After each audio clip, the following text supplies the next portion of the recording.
Power star Pawan Singh, हमें शर्म इस बात पे आ रहा है कि जिस औरत ने आपके घर से जाने के बाद रिटर्न आती है और जी जान लगा देती है आपके इज्जत शोहरत सब कुछ के लिए, अपनी सब कुछ दाव पे लगा देता है, और आज उस औरत को आपने दाव पर लगा दिया।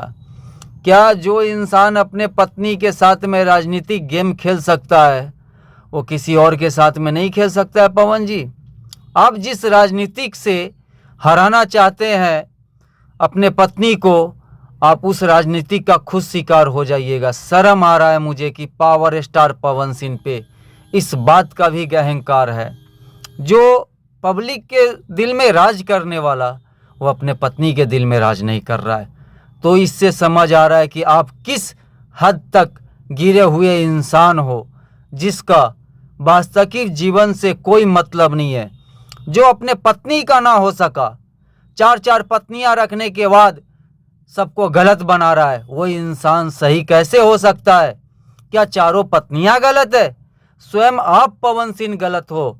आपको पब्लिक अगर अपने दिल से उतार कर फेंक देना तो आपकी औकात एक मिट्टी के जर्रा के बराबर हो जाएगा। इसके लिए वक्त है, समझ जाइए पवन जी। शायद आपकी ज़िंदगी का बेहतर भलाई इसी में हो सकता है, नहीं तो जिस जैसे ज्योति सिंह आपके ज़िंदगी से जाने पे लगा हुआ है, शायद आपका ज़िंदगी खुद न चला जाए।